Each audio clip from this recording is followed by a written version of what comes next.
Subscribe করে দিন ভাই, নতুন পর্ব আসতেছে।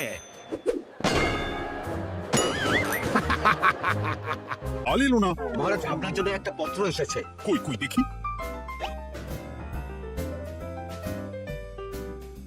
ঠিক আছে, তুমি এখন এসো। কিসের পত্র মহারাজ? দাঁড়াও, আগে গোপাল আসুক, তারপর বলছি। চলে এসেছি মহারাজ। দেখুন, আজকেও দেরি। আপনি কিছু গোপালকে বলেন না বলে লাই পেয়ে পেয়ে গোপাল আপনার মাথার উপরে উঠে গেছে। আমার নাম কি চুল নাকি যে মাথার উপরে উঠবো? আপনিও পারেন বটে। আমার নিজেরটাকে চুল নেই। বাদ দাও, শোনো, আমি একটা নিমন্ত্রণ পত্র পেয়েছি। পাহাড়পুর রাজ্যের জমিদার বল্লভ নারায়ণ আমাকে নিমন্ত্রণ করেছেন। এ তো বেশ সুসংবাদ মহারাজ। পাহাড়পুর অপূর্ব সুন্দর রাজ্য, আপনি ঘুরে আসুন মহারাজ। না না না না না, আমি একা যাব না, তোমাকেও যে যেতে হবে। আজ বিকেলেই বেরোবো, তুমি জামা কাপড় গুছিয়ে রেখো। এ আমার পরম সৌভাগ্য মহারাজ। এ কি মহারাজ, গোপাল কেন যাবে? আমি কি দোষ করেছি?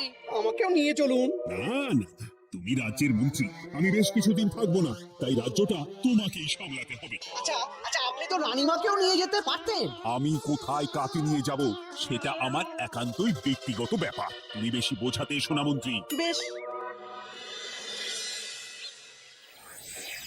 গোপাল গোপাল আর গোপাল, এই গোপালের জন্য আমাদের কপালটাই মন্দ থেকে গেল। মন্দ না, বলুন বন্ধ থেকে গেল।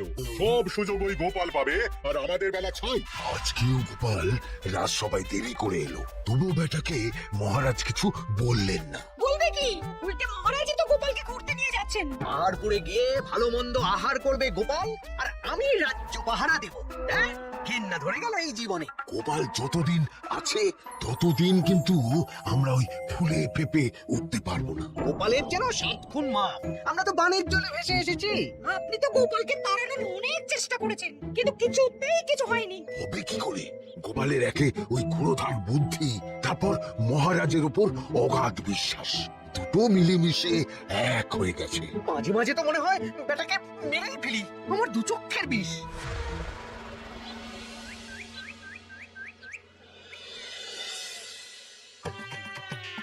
বলছি গিন্নি, কি এত তুমি পোটলায় বাঁধছো বলো তো? এত দূরের রাস্তা, তাই শুকনো খাবার ভালো করে বেঁধে দিচ্ছি। হ্যাঁ, তা কি কি দিয়েছো শুনি? ভিজে চিড়ে দিয়েছি, মুড়ি, নারকোল কুচো, চিনি দিয়েছি। হ্যাঁ, ব্যাস, আর কিচ্ছু দিতে হবে না। আমার সাথে তো মহারাজও যাচ্ছেন। আমি একটু বেশি করে দিয়েছি গো। দূর, সে কথা বলিনি। মহারাজ যাচ্ছেন তো, তাই মহারাজও নিশ্চয়ই রাজবাড়ি থেকে ভালো মন্দ খাবার নিয়ে আসবেন। যে যার নিজের তালে থাকে। কি আর করবো গিন্নি, উদরকে আদর করা যা সুখ, তার অন্য কিছুতে নেই। বেশ বেশ, সাবধানে যেও। হ্যাঁ, তুমিও সাবধানে থেকো কিন্তু। আর নাতনি নাতনি গুলো এলে তাদের জানিয়ে দিও যে দাদু বেশ কিছুদিন থাকবে না। ঠিক আছে গো, ঠিক আছে। সাবধানে যাবেন মহারাজ।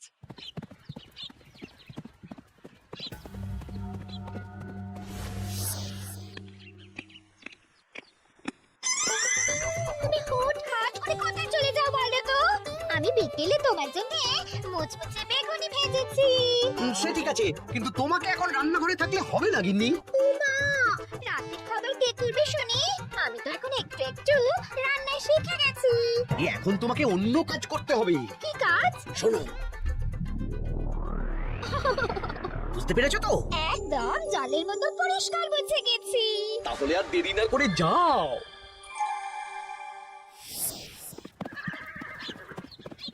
মহারাজ, একটা কথা বলতে পারি? বলো গোপাল। আমরা পাহাড়পুর জমিদার বাড়িতে যাচ্ছি কেন? তুমি তো জানো আমাদের সেনাপতি এখন একা একাই নিজের সংসার সামলায়। হ্যাঁ, ওই ঘটনার পর থেকে তো সেনাপতির জন্য ভালো পাত্রীও পাওয়া যায়নি। পাহাড়পুরের জমিদার বল্লভ নারায়ণের একমাত্র কন্যা এখন বিবাহযোগ্যা, তাই আমি আর তুমি দেখতে যাচ্ছি। সেনাপতিকেও সাথে নিয়ে গেলে হতো। না, আগে আমরা যাব, মেয়েটা কেমন সেটা বিচার বিবেচনা করে ফিরে আসবো। তারপর যদি সেনাপতি রাজি হয়, তখন আমরা বাকি ব্যবস্থার দিকে এগোবো, তাই তো?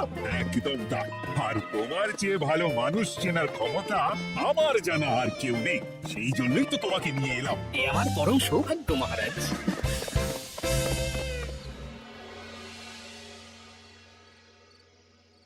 প্রণাম রানীমা।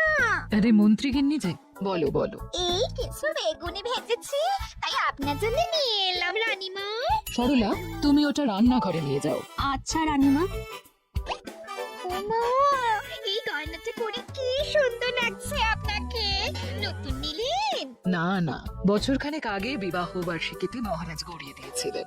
একটা কথা বলবো রানীমা, বলো না, কি বলবে? আমার মনে হয় আপনাকে আমাদের মহারাজ না আর আগের মতন ভালোবাসেন না।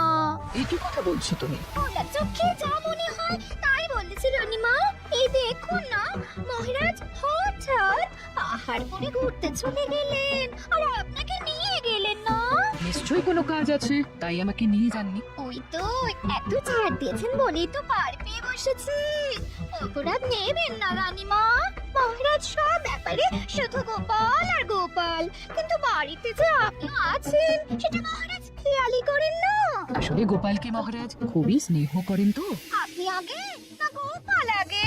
পাহাড়পুর তো এত সুন্দর জায়গা, চারিদিকে পাহাড়, পাহাড় থেকে নেমে আসছে নদী।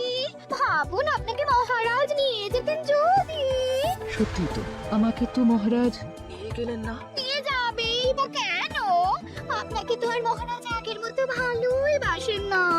সব ধ্যান জ্ঞান এখন শুধু গোপাল। হ্যাঁ সত্যি তো, আমি তো এটা ভেবেও দেখিনি কখনো। গোপালই আপনার কপাল পুড়িয়েছে। আসছি রানীমা।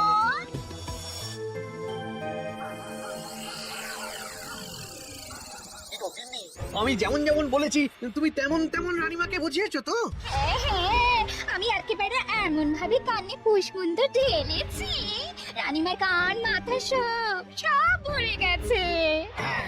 এবার শুধু মাঝে মাঝে ইন্ধন জুগিয়ে যেতে হবে, বুঝলে? তারপরে তোমার পথের কাঁটা ফাঁকা হয়ে যাবে। আর একবার গোপাল সরে গেলেই আর কোনো চিন্তা নেই। দু হাত ভরে রোজগার করবে গো। কি কেমন লাগছে যাত্রা? বেশ ভালোই মহারাজ।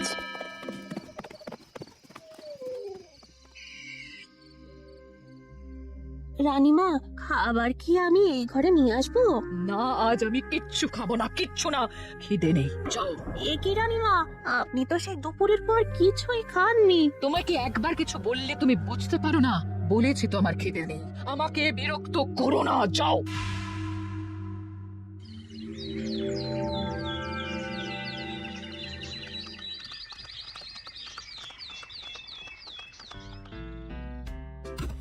আসুন মহারাজ কৃষ্ণচন্দ্র, আসুন আসুন আসুন।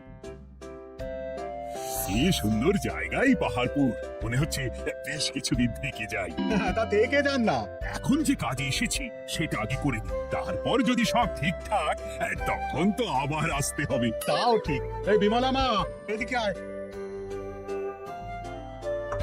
এই নিন কমলা লেবুর শরবত। বেশ সুন্দরী দেখতে মহারাজ। নিজের মেয়ে বলে বলছি না, বিমলা সব কাজ নিজের হাতে করে। বাড়িতে পাঁচটা দাস দাসী আছে, তাদের কাজই করতে দেয় না। বাহ, বাহ, বাহ, ভালোই তো। আপনার মেয়েকে তো বেশ লক্ষ্মীমন্ত দেখতে। ও অনেক ছোটবেলায় মাকে হারিয়েছে, কিন্তু নিজের ইচ্ছে পড়াশোনা রান্না বান্না সব শিখেছে। যেমন হাতে রান্না তেমনই মাথায় বুদ্ধি।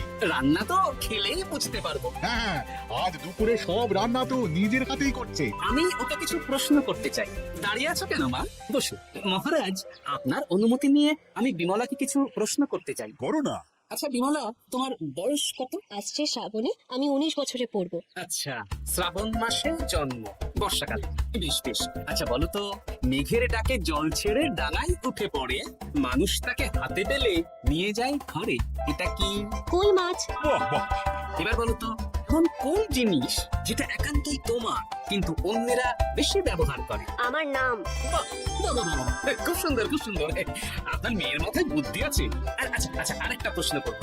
বলো তো, একটা অঙ্ক পরীক্ষায় তোমার বাবা 100-তে 90 পেয়েছে, তুমি 100-তে 100 পেয়েছো, আর আমি 100-তে 95 পেয়েছি। তাহলে কে বেশি বুদ্ধিমান?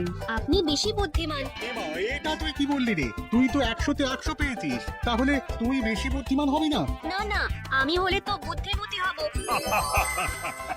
দারুণ দারুণ। জমিদার মশাই, আপনার মেয়ে সত্যি বুদ্ধিমান, না মানে বুদ্ধিমতী। এবার দুপুরের ভুরি ভোজটা খেলেই বুঝতে পারবো হাতের জাদু।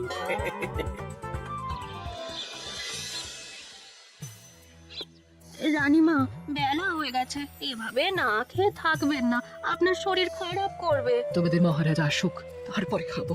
যতদূর জানি মহারাজ আগামীকাল সকালে ফিরবেন। বেশ, আমাকে একটু শরবত করে এনে দাও, আর কিছু খাবো না।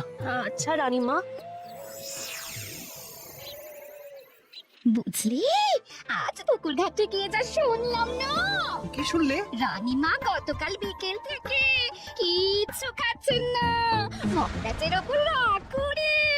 এখন রানীমার রাগ, এরপর ভাগ গোপাল ভাগ।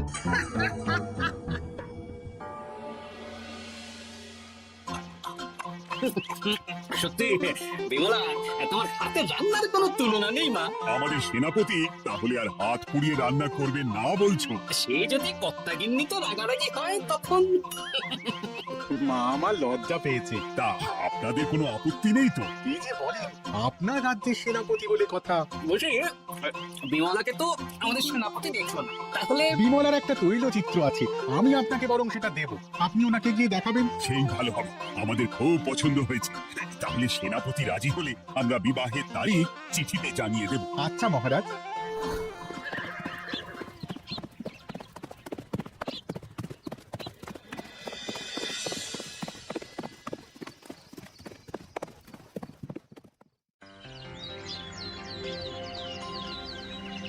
মহারাজ, আমি তাহলে আসি।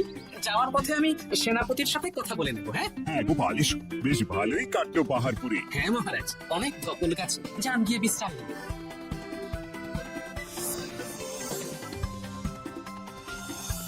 কি সেনাপতি, পছন্দ তো? হ্যাঁ, খুব পছন্দ হয়েছে গোপাল। তোমার চোখ তো দেখছি একেবারে জহুর চোখ।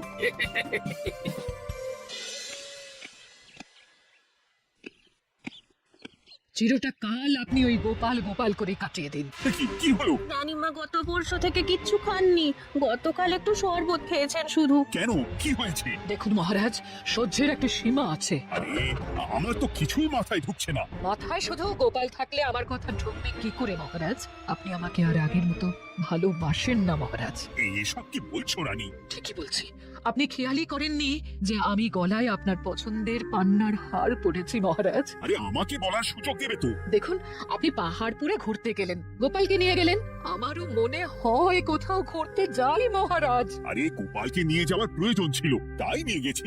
গোপাল তো আপনার প্রিয়জন, তাই ওকেই আপনার প্রয়োজন, আমি তো কেউ না। দেখো, গোপাল আমার সব বিপদে আপদে পাশে থাকে, তাই ওকে ভরসা করি। সেটা তো তুমি খুব ভালো করে জানো। আজকের পরে হয় গোপাল থাকবে, না হলে আমি থাকবো। না না না, এই হতে পারে না। গোপালকে আমি সরাতে পারবো না, আর কাউকে সরানোর জন্য কোনো কারণ তো চাই। আর কারণ যদি আমি দিয়ে দিই? কি কারণ?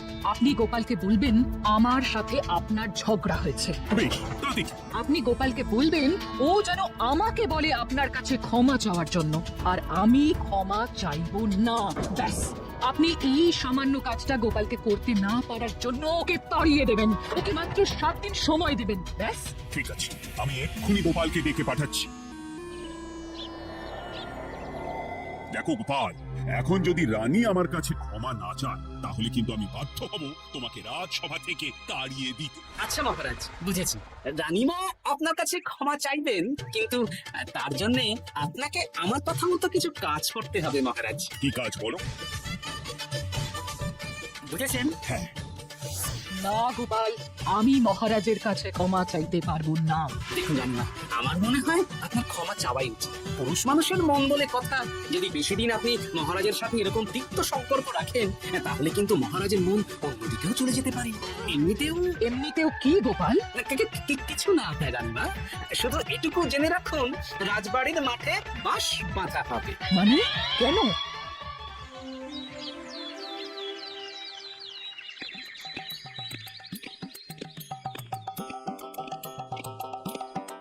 আসতে পারি মহারাজ? হ্যাঁ, এসো এসো।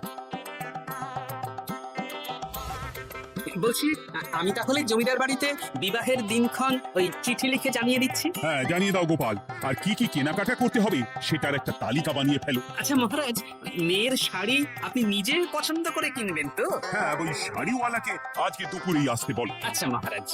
বিয়ের শাড়ি কেনাকাটা এসব কি মহারাজ? সেসব বলা যাবে না রানী, সময় হলে জানতেই পারবে। তবে বিমলাকে অপরূপ সুন্দরী দেখতে, এটুকু বলতে পারি। দেখুন তো মহারাজ, এই টোপরটা ঠিক আছে কিনা? একদম ঠিক আছে, খুব সুন্দর। শাড়িওয়ালা এক্ষুনি আসছে। আসছি মহারাজ। এসো এসো। তার জন্য শাড়ি লাগবে মহারাজ, রানীমার জন্য। না না, বিমলার জন্য। বিমলাকে এক অপরূপা তরুণী, বুদ্ধিমতীও আছে, ধীর স্থির, ঝগড়া করে না। বেশ অনেক হয়েছে মহারাজ, দোহাই আপনার, আপনি দ্বিতীয় বিয়ে করবেন না। আমি ক্ষমা চাইছি। কি বলছো রানী? আমি বুঝতে পেরেছি, আমি আপনাকে গোপালের নামে দু চার কথা শুনিয়েছি বলে আপনি বিয়ে করতে চলেছেন। আমি আর রাগারাগি করব না, আমাকে ক্ষমা করুন। ব্যাস, রানীমা ক্ষমা চেয়ে নিয়েছেন, মানে আমার চাকরিটা থাকছে। হ্যাঁ গোপাল, হ্যাঁ, দোহাই তোমার, মহারাজকে বিপথে চালিত করো না। আরে দূর, আমি বিয়ে করছি নাকি? বিয়ে তো হবে সেনাপতির। ওর জন্যই তো পাত্রী দেখতে পাহাড়পুরে গেছিলাম, গোপাল আর আমি। তার মানে মন্ত্রীর বউ আমাকে ভুল বোঝালো? আর মন্ত্রীর কোনো ষড়যন্ত্র হবে, ওকে না নিয়ে গিয়ে গোপালকে নিয়ে গেলাম বলে। সেনাপতির বিয়ের আগেই আপনি মন্ত্রীমশাইকে ধোলাইটা দিয়ে দিন। ঠিক বলেছো রানী, তুমি বরং শাড়ি পছন্দ করো, আর আমি চললাম মন্ত্রীকে ধোলাই দিতে। তুমি এত নিজ, তোমার কিন্নিকে দিয়ে রানীর কানে বিষ ঢালা। ভুল হয়ে গেছে, ভুল হয়ে গেছে, ক্ষমা করে দিন। এখন মন্ত্রীমশাই ভ্যাঁ করছেন, কদিন পরে সেনাপতির বিয়েতে প্যাঁ হবে ছাদনা তলায়।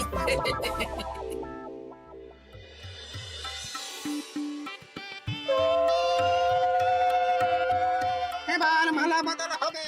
এবার বুঝবে মালার কি জ্বালা। কি বললেন? হ্যাঁ?